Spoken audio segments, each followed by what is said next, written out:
একটা চক্রান্ত চলতেছে। আল্লাহওয়ালা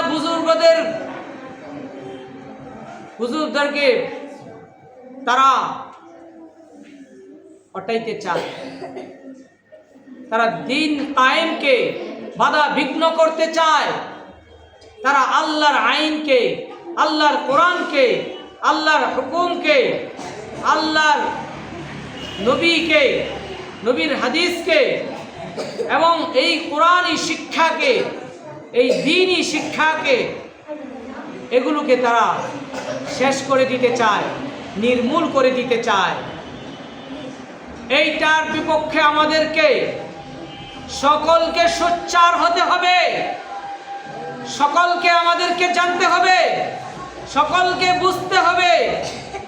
যেই সমস্ত মানুষগুলো, যেই সমস্ত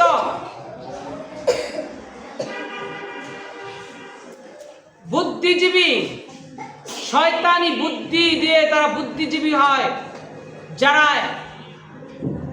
পৃথিবীর ভিতরে শ্রেষ্ঠ প্রতিষ্ঠান, পৃথিবীর মধ্যে শ্রেষ্ঠ মানুষ যেখানে গড়ানো হয়, যেখান থেকে আল্লাহওয়ালা বানানো হয়, যেখান থেকে আলেম হয়, যেখান থেকে আলেমা হয়, যেখান থেকে মুফতি হয়, যেখান থেকে মুফতিয়া হয়, যেখান থেকে কোরআনের পাখি হয়, যেখান থেকে কোরআনের তারক বাহক হয়, যেখান থেকে কোরআন হয়, যেই মাদ্রাসা, সেই মাদ্রাসাগুলোকে বন্ধ করার পায়তারা চলছে।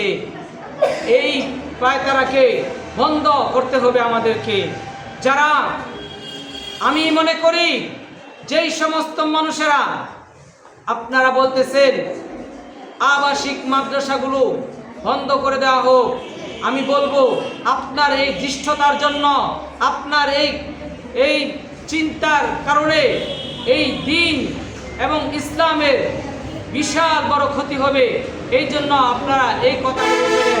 যদি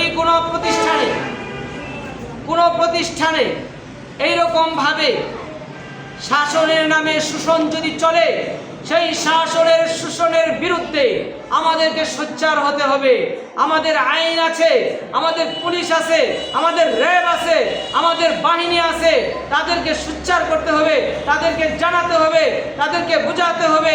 এবং ওই সমস্ত দৃষ্টতা, যেই সমস্ত হুজুরেরা, যেই সমস্ত শিক্ষকেরা যারা শাসনের নামে শোষণ চালায়, তাদেরকে আইনের আওতায় এনে তাদেরকে শাস্তি দিতে হবে। কিন্তু এই জন্য এইটা করা যাবে না যে এই দেশের সর্বশ্রেষ্ঠ বিদ্যাপীঠ কওমি মাদ্রাসা, এই দেশের সর্বশ্রেষ্ঠ বিদ্যাপীঠ মাদ্রাসা, এই মাদ্রাসাগুলোকে কোনো ক্রমে বন্ধ করা যাবে না, যাবে না, যাবে না। ঠিক কিনা বেঠি? ঠিক না বেঠি? এই মাদ্রাসাগুলোকে ধরে রাখতে হবে। কারণ এই সমস্ত মাদ্রাসা থেকে আজকে লক্ষ লক্ষ ইমাম পাওয়া যাচ্ছে। কোথা থেকে যদি এই মাদ্রাসা না থাকতো তাহলে আজকে কোথায় আলেম পাওয়া যেত? এই মাদ্রাসা না থাকলে কোথায় মুফতি পাওয়া যেত? এই মাদ্রাসাগুলো না থাকলে কোথা থেকে আপনি হাফেজ পেতেন, আপনি আলেম পেতেন, আপনি এরকম আল্লাহওয়ালা বুজুর্গ মানুষ, দিনদার। আজকে আমি আপনাদেরকে চ্যালেঞ্জ ছুড়ে দিলাম, আজকে সারা পৃথিবীর ভিতরে, সারা বাংলার ভিতরে কত ধরনের রাহাজানি হচ্ছে, খুনি হচ্ছে, ছিনতাই হচ্ছে, মেয়েদেরকে ইফটিজিং করা হচ্ছে, মেয়েদেরকে বিভিন্নভাবে তাদের উপরে করছে। কয়টা মাদ্রাসার ছেলে, কয়টা মাদ্রাসার আলেম, কয়টা মাদ্রাসারই তারা এর ভিতরে লিপ্ত আছে? নাই, নাই, নাই। যদিও দু একটা থাকে তাহলে সেটা হলো শয়তান, সেটা কুচক্রমহল, সেটা তারা ইচ্ছা করে। আমি এরকম খবর পেয়েছি যে কোনো মাদ্রাসায় হিন্দু খ্রিস্টান থেকে তারা খ্রিস্টান হয়ে তারপরে আলেম হয়ে তারপরে সেই ইমামতি করতেছে।